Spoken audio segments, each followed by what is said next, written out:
them fired up and get them to the staging lanes, baby, because 8th Mile Apparel is now carrying Glowing Bracket Racing merch. Hats, t-shirts, hoodies, and much more can be yours today by visiting 8thmileapparel.com. We appreciate each and every one of you guys supporting the Glowing Bracket Racing YouTube and Facebook pages.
What's up, everybody? Casey and George here on October 15th, 2024. It's getting a little cold outside for episode 173 of the Glowing Bracket Racing Live podcast that is always brought to you for free, 100% free on the YouTube and Facebook channels. TSR Racing Products helped us out very beginning. Power Glides, Turbo 350s, 400s, and 727 transmission parts. It's about that time of year to get all that stuff back in order. Call them for your parts and accessories to get those planetaries back in order. You got a lot of runs on them out there. BRG 3D printed parts, anything you need. Brian Garrett will print it up for you. Want something fancy to get over the winter time? Hopefully you're not done racing yet, but if you are, then call Brian Garrett. He'll get all that stuff printed up for you. Won't add any weight to your race car. Might even take a little bit off of it. Syntex Printing out there in Temple, Texas. Get those new decals, shirts, stickers, brochures. Fancy yourself up for next year. Driven Racing Oil. Get that oil changed right now, especially with the weather changed. If you're running methanol racing oil, you need Driven Racing Oil in there. GBR 10, get yourself 10% off. And if you're cleaning stuff up out there, get you some of that speed clean. I'm telling you right now, that stuff takes those black streaks off those trailers every single time. Makes them look about as close to new as you could do without making them new. Buying you a new trailer, which we all know we can't afford anymore. Proform Parts, all those free giveaways that we're doing this month. This month, we're doing a high torque starter. And I don't mean to say, I guess, this month. We're doing it all the way through the new year, all the way through New Year's. We got a giveaway every single month. All you got to do is be a subscriber on the Glowing Bracket Racing YouTube channel. It's 100% free. And you could win, like last month's winner won a free alternator. You're going to win a free starter this month on behalf of Proform Parts. Great partners over there. Visit proformparts.com for your tools, carburetors, alternators, starters, radiators, accessories, tools for your shop, anything you need. Proform Parts has it up there on that website. Crew Chief Pro software with that weather changing and all these kind of variables coming into play that we don't see very often. Don Higgins got that all figured out for you over there at crewchiefpro.com. And I saw that he has actually taken quite a bit of money off of those, I believe, Perform Air weather stations. So if you were looking for a weather station, Don Higgins just saved you a decent amount of money over there. Visit crewchiefpro.com. Close to 200, I think. That's right. That's what I heard too. And of course, if you want to support the Glowing Bracket Racing YouTube channel and all these live streams, visit 8thmileapparel.com. Get yourself some GBR merch and support GBR over on the podcast platform, over on the YouTube channel, on the Facebook page, everything at the track with your Glowing Bracket Racing merch. We appreciate that. We appreciate each and every one of you, as always. So, George, what you got to say, man? What are you gonna talk about bringing us in? I don't know, man. You know, first I'd like to thank everybody for all the birthday wishes over the weekend, and I guess I had to turn 40 years old at some point, so here I am. But in lieu of that, I took my kid over to Silver Dollar City. I know you hear my voice. Yeah. It's pretty jacked up right now. Well, old Dad thought he needed to show his son what riding a roller coaster was like, even though I'm petrified of them. And I just didn't let him know that. You know, I'm trying to be a big, kind of be an influence. I don't know who was scared on that roller coaster, me or him, but all the yelling that I did has left me a little bit messed up in the vocalizer. So, Casey, man, I think it's going to be a pretty good week, dude. Weather's starting to break down pretty much everywhere. I know a cold front's coming through here, to where it's going to be like, well, today it's going to be like 89 degrees in the day. It's going to be like 46 at night. Again, Texas needs a bipolar pill because it can't figure out, hey, it doesn't need to be summertime hot and then late fall cold at the same time. That's goofy. But so those weather breaks are coming out, man. I'm actually looking forward to seeing some drag racing, and especially from the 500, which we're about to talk about right now. Guaranteed American Bracket Races 500K this weekend. So yeah, man, it's been pretty eventful this weekend, and looking forward to another eventful week. Absolutely, man. I didn't get a huge chance, I guess, to watch as much of the Triple Threat week that I actually wanted to, but I did go back and wanted to shout out a lot of the winners out here for those of you that didn't have time to keep up on it. This was the Mega Bucks event that was rescheduled, I believe, from July. A lot of people I knew went up there. You know, obviously it's not terribly far from my house up there at VMP. 25K, your man Steve Cisco, the $1 Million Man, 4 dead 6 over Chad Silence on Friday's 25K.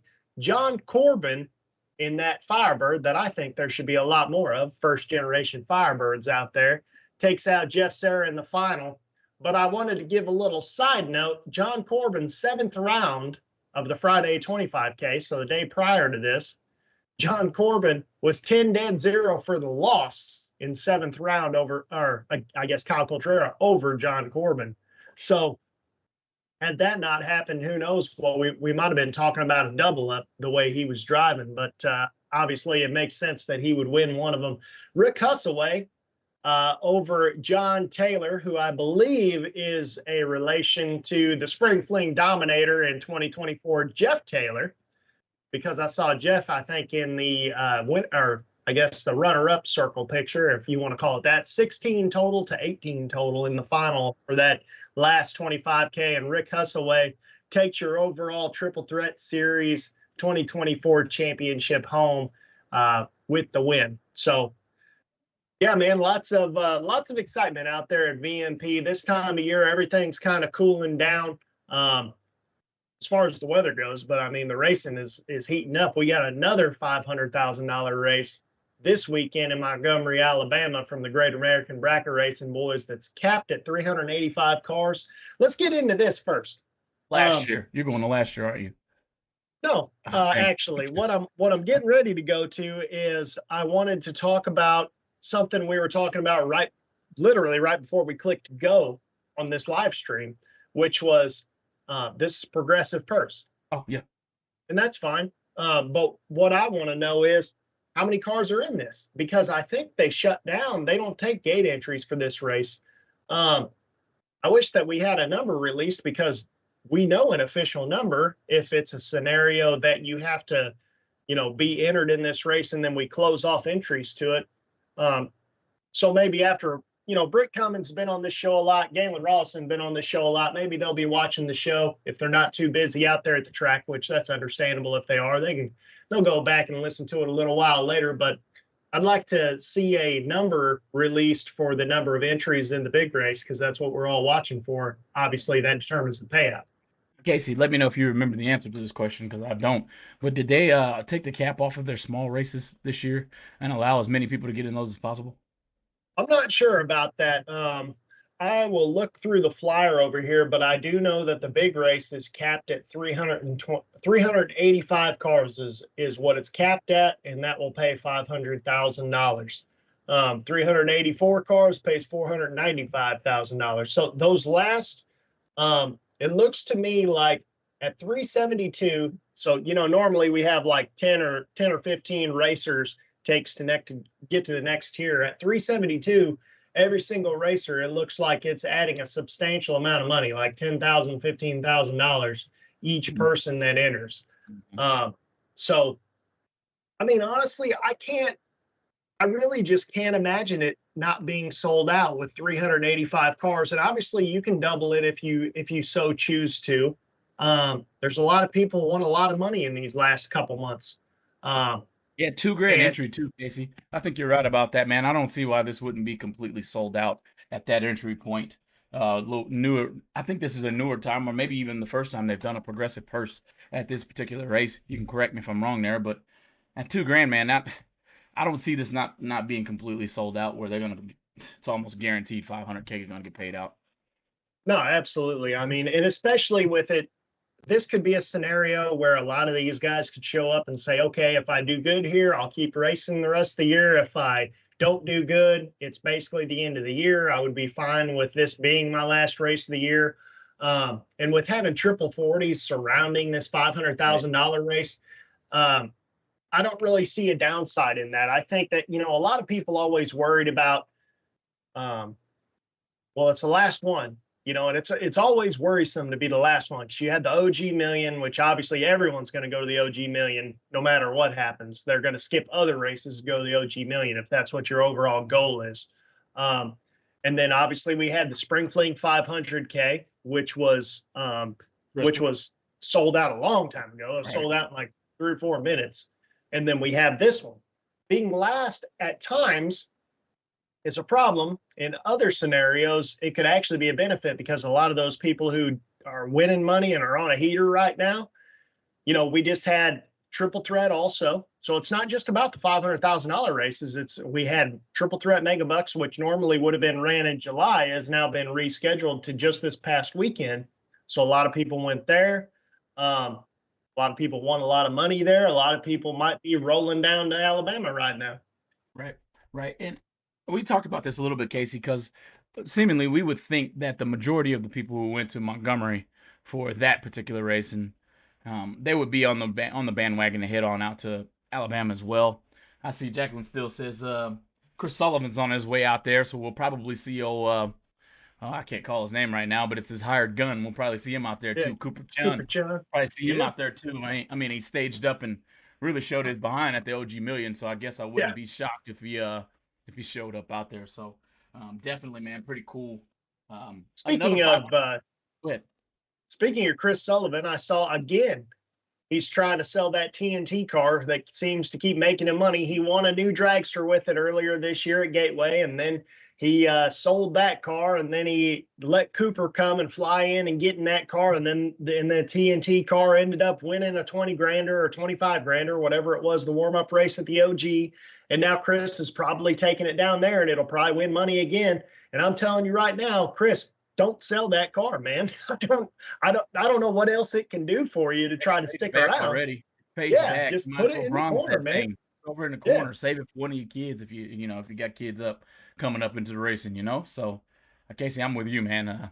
If the car's going to win me quite a bit of money, I'm not getting rid of it. You know, it's just how it works. Especially when it comes down to the cars winning him money without him even being in it. He ain't even in it. Right. Did I see he broke that big motor again? I'm just hopefully I'm not adding or rubbing fuel on a flame there, but I don't know. I don't know. Are you talking about the blower motor? Yep. I don't know. I didn't see anything about that yet, but I know that it 425 like crazy at Gateway. So hard to say, man. I think his plan is to run top dragster with that next year, and then he has a super comp deal, obviously, always going on. Chris is a past Division III champion in super comp, big time super comp racer out there. So, I mean, in fact, I want to say that Chris actually was in the finals the first time that he brought that top dragster out too. So, yeah. That's not. Yeah, you're right. He won that other dragster in that other car. So, yeah, Casey, man. So another thing we can bring up real quick before we get off into the 500K, kind of recapping a little bit of last year. I want to do that too, Casey, because it's just going to be that type of weather. So when I get back, when we come back, Midstate, man, rounded up their twin tens with an actual 20K memorial race, I do believe, for Vashon's dad, and then another 10, and also the free 10K. It was a 32 car shootout, I do believe. And two GBR followers, longtime followers, probably one of my good friends there, probably like a brother. I know he's like a brother. His name's BG Brad Gephardt. Squares off against Tim Reed in the final round. Two guys that I've pretty well known my entire life. So Look, I think Tim got the edge over him in the final, but both of you guys really done a good job out there in that. Better yet, in the whole series to be in the 32 car 10K free race in the first place. So way to go. Hopefully you guys got some money to make some upgrades to those cars in the wintertime if that's what you want to do, or save a little money to get ready to go to the OG next year, whatever the case may be. But way to race, guys. Way to race out there. To Midstate Dragway. You guys are doing a heck of a job. Don't think it's not noticed. Casey and I talk about you quite a bit offline and online if you don't notice. But throwing a series like that for that area, people to be able to come and run for 10K. I don't think my dad or my uncle missed a single weekend this time. I think my dad flew back early from Alaska even just to make sure he didn't miss the race. So shouts out to you guys. Definitely go and notice the hard work you're putting in at that racetrack, man. So keep up the good work. Can't wait to see what's in store next year. And don't be shocked if you see me make the tow up there to kind of participate. Absolutely, man. The speaking of, man, just I don't even know where I want to go with that. I really just want to talk about this $500,000 race coming up again. I just feel like I'm constantly repeating myself because we're 500 at the OG, 500 at the Spring Fling, 500 here. I am trying to go over this flyer over here and see if the 40s are open. I still haven't seen in here quite yet, but I am pretty sure that you're right. I'm pretty sure that I do remember Britt saying that. They took the cap off of it. I got a update from Jacqueline here. 290 cars went over there to Midstate, man. That's a big number for a small track. And that's a huge number for a small track. But you see how it happens. You put on a good race, and good racers are going to show up. Great racers are going to make new friends and forge new bonds. And then you're going to do it again next year. That's what I wanted to see right there, man. All right. Yeah. Okay, here we go. I found it. New for 2024, if not entered in the 500K, we're allowing an additional 100 entries into the Mosier Engineering Triple 40s. Mosier Triple 40s can be oversold by a max of 10%. So, and 100% of the oversold entries will be added to the win purse if there are over 485 entries. So that's what's cool about that. You know, a lot of people, they always talk about the fact, well, you got to oversell an event. You got to oversell an event. And that's fine and dandy, but if you're going to oversell the event and the people show up, the money needs to go back to the racers because you sold them an event that said X amount of cars. No one's going to complain as long as that money comes back to them, because in this scenario, we're talking if it's oversold by 10%, if there are 485 entries, that could potentially be, I guess, technically 48 and a half, but we'll just call it 48 more cars. Well, I mean, you're talking that ends up being, what's it cost to enter these triple 40s? It shows some dollars, I believe. Yeah, so I mean, 900, let's just do some quick math. 900 times 48, that's $43,000 in to deal with 48 more cars. So, and that's really not going to increase your round count. So, right. I don't think anybody has a problem with that as long as the money shows back up. And Great American's always done that. They've always put the money back. I don't think they have a problem with it either, simply because it's written on the flyer. Okay, that's right. One thing that I take my hat off to that. Not everybody does it the same, but if you're going to oversell it, obviously they have put good thought into saying that if we oversell it, we're going to give the money back to the racer. I can see it both ways. I mean, you guys put a lot of risk out there to put on a race like this. I don't mind a little bit extra take home either, but obviously you guys definitely want to give it back to the racer. You put it on your flyer, so that's pretty I mean, I wouldn't even go to the extent necessarily of saying that it needs to even be on the flyer. I think it should almost be a given. It's great that it's on the flyer, and Great American is probably the best out of everybody of saying this is what we're doing and that's what we're doing, and it is what it is. They're very straightforward. They're very transparent. They've always been. If you go and ask Britt or Galen or anybody straight to their face, they're going to give you the truthful answer. They're not going to tell you the answer that gets you off their back. They have no problem with talking to you like a man. So that's what I really appreciate about those guys. Yep. But ultimately, I mean, if you're going to say a race is going to be X amount of cars and then it ends up being more, then you need to justify it being more, because you said it was X amount of cars. Yep. And So- notice they didn't put that on their $500,000 flyer either. So they thought about it. Look, we're going to open up these 40s and sell another 100. And if we sell more than that, we're going to give it back. So it's pretty upfront with people to do that. You don't Right. see that in any other promoter. I'm sorry, I've never have. So I can't. Yeah, and it would- if somebody else is doing it and I don't know it, apologies for not knowing that. But I haven't seen something like that in other flyers. And those extra 48 cars could make your 40s into 50s now, That's a true statement. and it didn't cost you anything more. True statement. That's a true statement, man. So, no, man. I think one thing I want to bring up before we get off in the commercial break, and we'll maybe circle back around to it. But last year, if it wasn't last year, it was the year before. Didn't we see one of Larry's boys lay down 380 something in the 8th mile in 40 to 48 degree weather? I think that was that might have been at. I feel like that might have been at the OG when it was out there. That might have been a couple years ago, but yeah, whenever it was freezing cold, he went like 389 or 390 or something, like 5 times. Yeah, 5 times in a row. So yeah. It was a mass traction event. I think I remember that pretty spot on. And I also thought it was at Montgomery.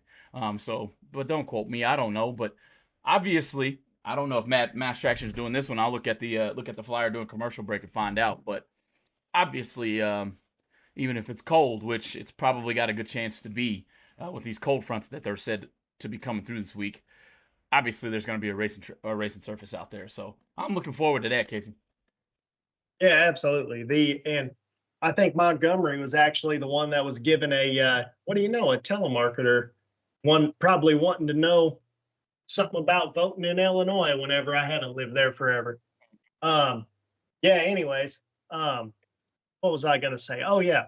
Montgomery, I think, had a great points program earlier this year for their personal bracket side of the series where they were giving away a rolling Corvette Roadster, C7 Corvette Roadster to the champion.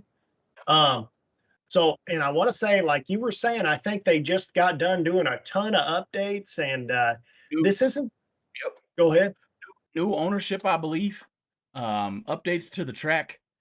So I think it's going to be the first time, at least on television or YouTube, whatever you want to call it. It's going to be on my TV. That's why I said television. But the first time we're actually going to see this track at a big bracket event on live YouTube. So I'm looking forward to that too, to see what type of changes they got. The track was already good to me, if I'm not mistaken myself, but I feel like they had problems at the nighttime. Maybe a lot of dew fell or something like that. I wonder if they were able to correct that, Casey. I mean, you can't really correct that. That's all in God's hands, basically. But I think you can do some things to mitigate the how bad it is, like how bad the effects are. I don't know. Ultimately, it kind of is what it is at a certain point. But like you said, Holden the Reese a couple years ago down there before all these updates had been done to this track, Holden the Reese went 390. And I heard personally, I knew people down there and they were saying the track's junk, the track's junk. And I said, well, look, man, Holden the Reese just went 390 5 times in a row. So you can't tell me the track's junk because that's the fastest car there. And if he isn't having problems, that's your problem. That's a fact, dude. To be that fast and that consistent. And I think he was even deep in the rounds, if I'm not mistaken myself. Yeah, he went like 5th round or something. Yeah. So, I mean, obviously the track's there. Sometimes a good track can show who's got a bad car, which doesn't make much sense. You know what I mean?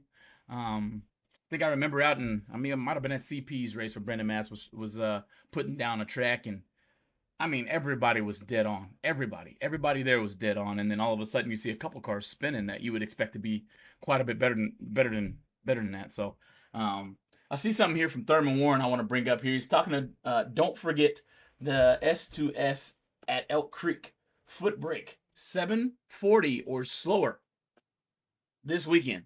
740 or slower. I think we talked about this last week where we said get Jason Phillips out of retirement and put him in any. I don't care what street car it is. Basically the master of street car drag racing, in my opinion. So, thanks for that, Thurman. Yeah, Thurman. I wouldn't be surprised if he goes up there and wins that. I don't know if Ross is going. I'm sure Ross is going up there for sure. Ross Gould. I'm sure Ross Gould Jr. He'll be up there. He was down at the World Finals, I believe, for either, I don't know if it's WDRA or IHRA the other day, but it wouldn't surprise me if Ross won that too, to be honest with you. But as far as streetcar racing goes out here, Ross Gould Jr. and Thurman Warren, they're where it's at as far as racing those streetcars. And if Thurman Warren has a championship trophy, he'll be smoking him a cigarette and holding that trophy in the staging lanes, I'm sure. Right. That's pretty neat. That's all I know. So yeah, man. Well, real quick, we're gonna head to commercial break. Maybe I can get something on my throat. It's getting a little worse as we speak here. That's why I've been kind of chewing on a little ice. I know you can't hear it anyway because I got a noise canceller, but hang in there for just a quick second. We're going to come back and talk a little bit more drag racing. Maybe go into an open discussion as well. So don't go anywhere. Hit that like, subscribe button, especially if you like winning free stuff. Be right back. BRG Motorsports 3D printed racing parts are able to provide you with whatever you desire to enhance your drag racing operation. Items like safety belt magnets, nitrous bottle holders, and even quick-release delay box mounts are able to be obtained from BRG Motorsports 3D printed racing parts.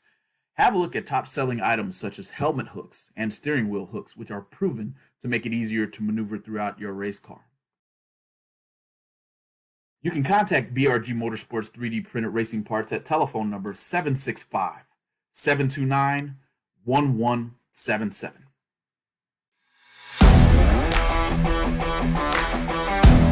Here's the skinny on the ProForm Slim Fit radiator systems. They are the industry's first and only 4-inch thick radiator system. That's the radiator plus the shroud plus the fan combined. A complete unit that's up to 40% thinner than others on the market. Fully assembled for performance out of the box. Eliminate the stress and frustration that comes as precious weekend hours are lost trying to upgrade your cooling system with major space constraints. The Slim Fit system utilizes 2 patented pieces of technology, allowing for a seamlessly integrated radiator system with a 3rd tank in the center of the radiator where the high-performance fan motor is installed inside the core, not hanging off the shroud. The coolant can flow all the way through the radiator, eliminating dead space. And it looks especially great under the hood. Sleek angles, eye-catching perforations, and a smooth aluminum shroud complete the streamlined 4-corner design that defines style and a well-put-together engine bay.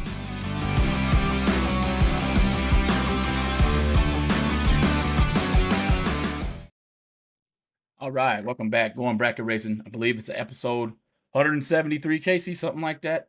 173. 173, man. We can't do it without our good marketing partners, TSR Racing Products, ProForm Parts, with the giveaways. Crew Chief Pro, he's running a perfect special right now. If you guys want to get off into the weather and kind of get some predictions, it's really good. I run it myself, so up to you if you want to take advantage of that. Driven Racing Oil. I've seen some sweet hoodies on Driven Racing Oil, by the way. I'm just going to shout that out. I think I seen a black and orange hoodie. It was awesome. And then a multicolored hoodie was pretty neat too, with the logo. So Driven's got some more stuff coming out. GBR 10 to get you 10% off your order. So definitely you want to run the best oil for methanol. Get your Driven on. Okay. BRG Motorsports 3D printed parts. Self-explanatory. This guy can make whatever you want for your race car. If you ask about it and send him the dimensions, it'll be on your doorstep. That's enough said about Mr. BRG. I think he was at the Door Car Duel. I didn't quite get enough information on Door Car Duel. I don't know if you did, Casey, but hope you did good out there. 8th Mile Apparel, get you some of that GBR swag, hats, hoodies, t-shirts. As our man Dylan Champion always says at the beginning of this show, show some support for the GBR community.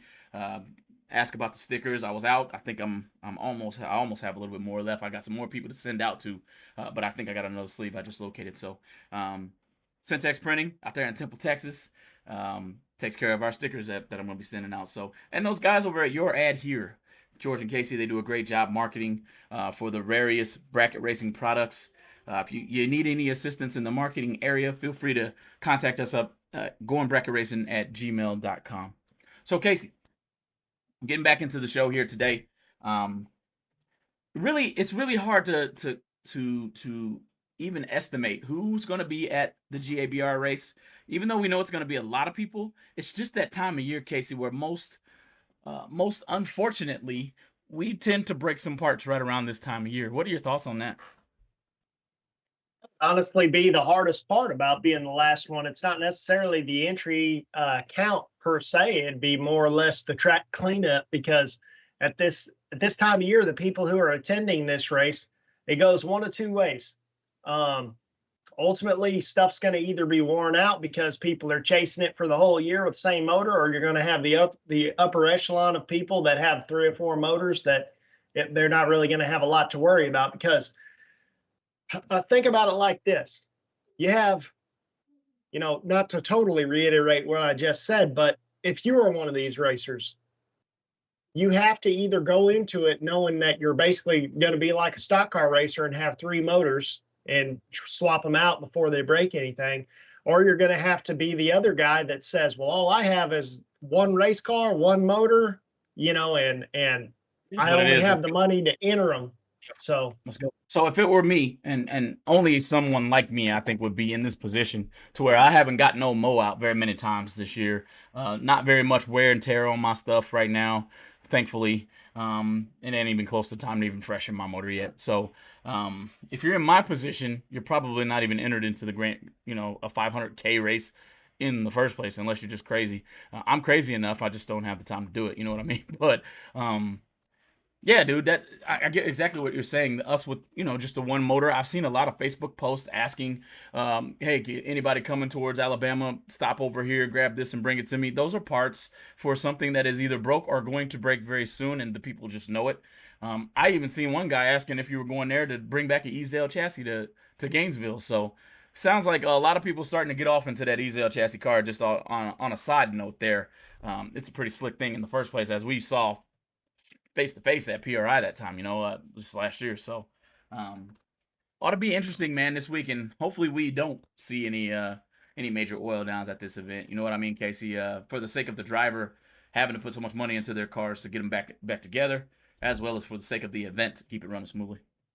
Yeah, and speaking of that, obviously, last weekend at Triple Threat, I did notice that we were finishing the finals usually the next morning a lot of times.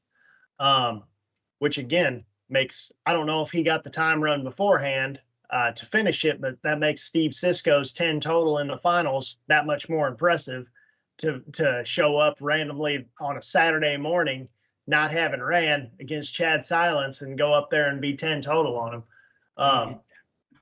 But yeah, man, it's, I don't know. I think that, again, the Great American Boys, they're just like the Spring Fling Series. They always can get stuff done. They know about the getting rounds in X amount of time and having your averages, and they put on races for so many years that I don't really have any fears that things aren't going to be completed. And the weather's going to be perfect. It's going to be 65 to 75 and sunny every single day for like the next 10 days in Montgomery, Alabama.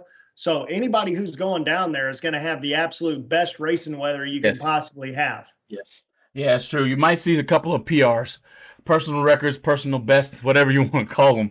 These little motors mess around, be screaming down there in this type of air that they're going to have. I see some pretty good comments out of Old Racer here telling you good job of getting out of Illinois. He's right. I'm out of Illinois too. So, yeah, we're both relocated from that. Little another side note. But, yeah, Casey, man, it's going to be a pretty good race. As we get ready to go into open discussion, guys, if you've got any comments or concerns or thoughts or anything you got, it could be funny, it could be a joke, it could be a dad joke. I don't care if it's terrible and I don't laugh. I might not mention it on GBR, so you better come with some firepower. But Casey, man, as we go off into open discussion, really trying to decide what I'm going to do with Mo next year. It's a great time. We're at the end of the year. It's a very, very good chance you'll see me go from carburetor. Mr. Ken Jones' performance has been great to me.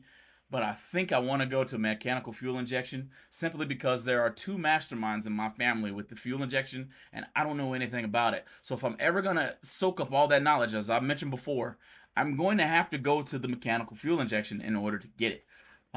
What are you going to do with your cars? I know you got the fast car. It's going to probably run 420s next year if you have anything to do with it. But we know it's going to be in the 450s. We know you got your Chevelle, man. What's everybody doing to their cars this off season? It's getting close. I know we ain't quite there, but we're getting close. What you got, Casey? I personally, I need somebody to give me the one size bigger Pro Charger is what I need. I'm blower limited. I'm gonna go to test and tune this Thursday, and then we'll see actually what it's gonna run as long as it can hold together. It's only gonna be 62 degrees, and track doesn't go hot until 6 o'clock. So we'll see what happens with that whole deal. But if I can at least get it to half track, then I'd be fine with that even, because I've got a relative idea of what it's going to back half based on. For those of you that don't know, did a little car swapping again. So now that I got the Chevelle, now Dad's got my Firebird. So we've lost about 275 pounds, and then I put a crank pulley that's big enough to fit on your head like a hat on it. So as far as basically, we're going to know what a F1X can run in a door car without overspinning it. So I know a lot of those outlaw cars, like they'll overspin them. I'm not going to overspin mine. It doesn't make any sense to do so. I'm not going to break a Pro Charger when I can just buy a bigger one and I'm hoping I got it set up where basically if it ever hit the high side leg, if it blew planetaries out or broken U-joint or something, then the high side chip is the max RPM for the blower. So the car could ultimately go faster than what it is going to.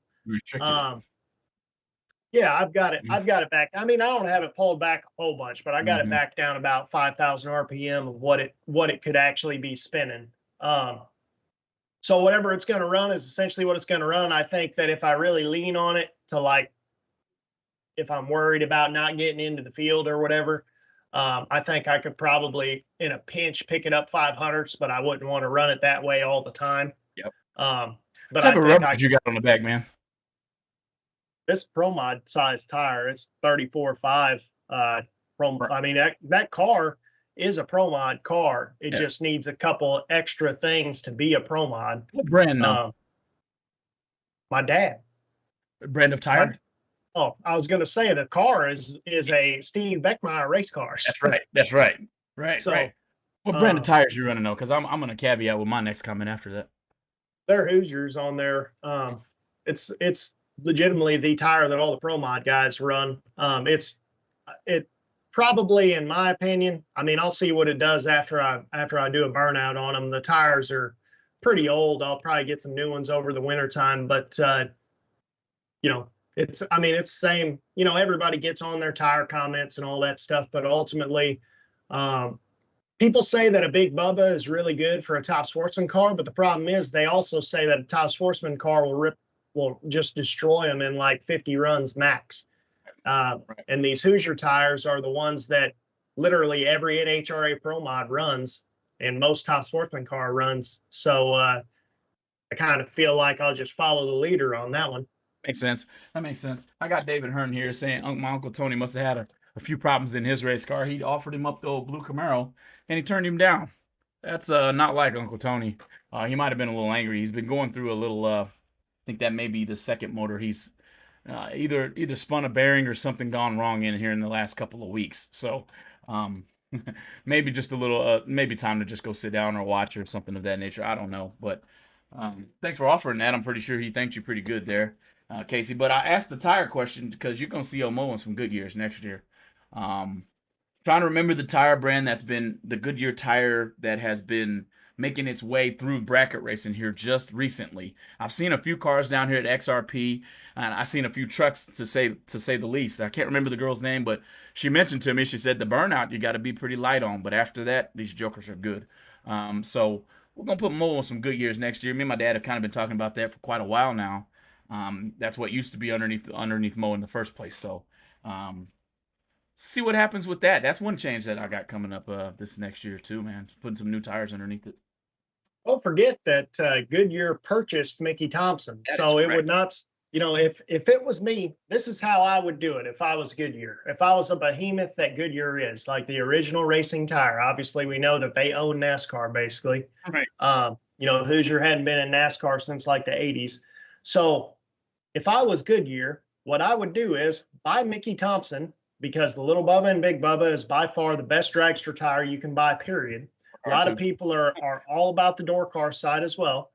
But what I would do if I was them is I would say, okay, I'm going to buy my competitor. I'm going to take their formulas for their tire formulas and everything, make that a Goodyear tire and kill Mickey Thompson. I'm going to make junk tires with the Mickey Thompson logo on it so everybody buys Goodyears. That's common sense business, really. The only problem I have with Goodyear, this is the only problem. The tires are great, obviously. I've won on Goodyears before. Obviously, all NHRA cars run on Goodyears. My problem with Goodyears is I wish they would just go back to white letters rather than yellow letters. Yellow. I hate the yellow letters. When they get about halfway through the season, they look absolutely terrible. You can't keep them yellow. That's my problem with Goodyears. I don't know who I watched on, I think it was Street Outlaws. He had some Hoosiers on and put a different tire behind the slicks, and his front runners were Hoosier. Somehow he got the white to come off. So hey, maybe that's cars. I don't know what would pull that paint no, off. Ryan Martin did that because at one point I think he might have been sponsored by Mickey Thompson or Hoosier or one or the other, and he's used a Ziz wheel and zizzed it off so that way he could run the other tire and no one saw it. But the problem was he forgot the inside, and you could see on the inside. Yeah. So anyway, yeah, man, needless to say, that's what I'm going to be doing next year. Hey, man, another open topic that I got here just jumped into the top of my head here. Spring Fling Bracket Races brings to Galat a door car race. That is going to be epic. Oh, period. Yeah, definitely. I mean, and speaking of that, Quez over here is saying door car season is upon us, and he also hates those big yellow letters. That's what I'm talking about. But yeah, man, door car season too. And that is towards door car season. If I remember correctly, I want to say that might be the end of September or something next year. Is that right? I believe so. I'll go to the page and look. Yeah. I believe so. There's plenty of times, man. This time of year, I can tell you right now, this is perfect weather for my Nova because I'll just sit in there with the window rolled up, and it's always hilarious. And I've been this guy before, so don't be a hater or whatever. But it always sucks when you're a dragster guy or a roadster guy this time of year, and you're sitting in there freezing. You're standing out here with your hoodie on, you got your jacket on, and you're freezing. And you can see your breath, and all these door car guys. Typically, it was always the old guys. They'd be sitting in their door cars with the windows rolled up and the door shut. If you'd come over to talk to them, they'd basically look at you and just kind of be like, go away, man. I'm not opening this door. Man, somebody over here, Dylan Brooks. Welcome, man. I don't even think I've seen you. It's actually Dion, my bad. I haven't seen that name before, but he said use lacquer thinner. I mean, that makes sense to take those yellow letters off of there. I'm going to figure it out because they're coming off my car one way or the other. I'm not changing my front runners because I changed my rear. You know what I'm saying? So one side or the other is going to be blacked out, if not both. So we're going to figure something out here, man. But I don't know why I've never liked mismatched tires, but I'm not buying front runners just for the sake of having Goodyears on the back, you know? So last time I bought brand new front runners, I ended up going to Fayetteville and running over a nail, and then I flattened one in like 4 runs. Ouch. Those things are expensive now. Yeah, no joke. Ouch is right. So, yeah, man. But so back to that door car race. Excellent location, number one. I mean, I don't know what all's going to be going on at that time. I have a feeling that somewhere near it, we just had VMP's race. So you could see all of the door cars who came out to play, keeping on down the road, heading over to Virginia for that triple threat race, man. So looking forward to that one. That ought to be pretty good. Hopefully I'll see old Casey Beckmeyer entered into it so I can have a reason to cheer for somebody on the TV set, you know. Like to be, man. I've been wanting to enter a spring fling race for a really long time. Just there's been a lot of circumstances come up at that particular time. I've always got something. I mean, I'm the worst about having something going on with getting a new car, building something else, or trading something, or something. Just it's my own fault. And all of my friends always keep saying you need to just keep something and actually race rather than always be building something or doing something new. And you had to do it this time, though, man. In your defense, it's you know, our fathers are getting old. My dad's got the George Atchison race car out there, you know, so they're getting older, man. Eventually they're just going to stop. They're going to stop building altogether. Well, you got cars built specifically for you. Yeah, man, I would have did what you did this time too. You know, well, even the trade would have did it. I've been trying to get that 434 off my dad for the past probably 3 weeks now. When he told me it ran 490s in that dragster, so I want that old 434. Since I was a little kid, I always wanted to run top sports or top dragster. I mean, my dad, he probably doesn't remember it off the top of his head, but now that I mentioned it, he probably remember me always saying that. Like, that's what I always wanted to do. And now I finally have something I can do it with, and that's my plan. Is I'm gonna run next year. I'm planning on running that Mad Dog 450 series. JP Miller, me and him been texting back and forth over there at the Fast Brackets podcast. Y'all don't listen to that, you need to. JP and Rex do a good job over there talking about all that fast car stuff. But me and JP are planning on running Mad Dog next year over at Farmington, which is 450 door car series. And then I'm planning on hopefully running some PDRA races as well. Maybe that NHRA race at Galat, the divisional race over there, and see what happens. I might have to, I kind of need to make a full pass. Again, it'll end up seeing what the track's like while it's cold, but Galat Motorsports Park, a lot of times will get it in order enough where you can get down, and ultimately I need to see what it crosses at, because I might need to put a 390 gear in it. I'm not 100% certain yet, but it's got a monstrous tire on it, and it's got a 411 gear, so it should be close. Gear anyway. Yeah, I don't think it'll make it quarter mile. I got you. So I don't know if I can run the Rockingham one. That's pretty cool. AJ Casper says you can use alcohol or brake clean with a brush, and you get that old yellow letters off too. Man, we learned quite a bit here. All of us have. Shoot, because I'm not gonna run those big yellow letters, man. Those jokers are gonna be scrubbed clean. They look terrible. Yeah, you're right. You're 100% right, man. So, but no, man, it ought to be a heck of a year. I don't quite know if I'm all the way done this year. There's a pretty good chance that I am.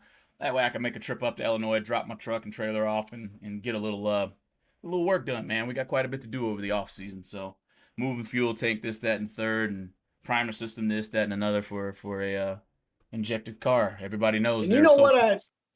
One thing that I do like about that actually is that primer system solves that issue, because Sean Carpenter, who obviously you've heard about, one of the best door car racers out here in North Carolina, always has been. He has that mechanical fuel injection on his car, and he has the primer. He has, like, I want to say he might have like a 3 or 4 gallon little gas fuel cell that has race fuel in it. Yep. But Sean said that he hardly uses any alcohol, because he runs it on that until he goes to the burnout box, and then turns on the alcohol, turns off the gas, races on the alcohol, and then basically turns it back on whenever he goes back on the return road or something. Makes a lot of sense. Of course, the tanks that we're using on our cars are just quite a bit smaller. Man, you'll run out of gas real fast. But I'll tell you what, your car heats. It heats up really, really quick on gas. So it's good, especially when you switch it over to alcohol, and it, kind of gets a little shock factor going on there too. So that's a good idea, man. Maybe I'll put a bigger tank in there for my primer system. And I want to say it definitely was race fuel that we were using in order to keep the thing going in the first place. So yeah, that's what I would do, just because then you don't use hardly any fuel from what he was telling me. And the best thing is when you're racing when it's cold outside, never a problem. It always start. Yeah, because it's hard enough to fire up a motor on alcohol whenever it's dead cold with a carburetor. Whenever you put injection on it, you about run the battery dead. Yeah, no question about it. No question about it. So yeah, man, though, it ought to be an interesting year. Mo ought to be quite a bit quicker. Like I said, I've lost about 25 pounds myself. So Mo ought to be quite a bit quicker next year. Only shifted at $7,000 on that little small block right now. So might have to call old FTI and get me a flash, get that converter to stall a little bit higher. So that's about it for me, Casey, dude. I don't got much left. What you got in closing? Nothing, man. I got a whole lot to do. I gotta pull a George. I planted all this grass out here. I planted 100 pounds worth of grass out there, 250-pound bags, to try to get my yard back in order after all my building guys destroyed it. So I've got to go water that every single night now. So that takes me. I set a record last night, and I made it in 39 minutes. Is how long it took me to do it. So it sucks. But now, so I got too much rain the other day, and it caused me a huge issue, and now I got no rain, and that's like I can't win. So yeah, I guess at least I'm not swamped anymore down here, like as far as living in a swamp. I heard that, man, but you know what? Old George got a water system. I ain't watering nothing. I'm pushing the button, sir, and it'll water every ounce. You want to let me borrow your wallet, and I'll put a water system out on mine, but it's going to take a lot. I guess you want to. I guess you want checks to bounce then, if that's the case, because I ain't got no money. I'm just kidding. Guys, thanks for joining us again, man, on another episode of Going Bracket Racing. We couldn't do this without you guys. You are the reason this community has grown the way it has. Continue to share it with your friends like we know you're already doing. And make sure they're getting subscribed on that YouTube channel. I think the last week's winner, his buddy was telling him he needed an alternator for a long time. Just so happened he got on YouTube channel, and now he's got one. So That's right. get ready for that starter. We're gonna be giving it away, I believe, at the end of this month, Casey. Don't get me lying, but another giveaway coming. So make sure you subscribed on that YouTube channel. And keep an eye on that Facebook page as well. So on behalf of GBR, we'd like to thank you guys for joining us again. Whatever form you listen to us at, podcast, YouTube, Facebook, doesn't matter. Thanks for joining us. Thanks for being part of the community. We'll see you guys next Tuesday. Have a good one.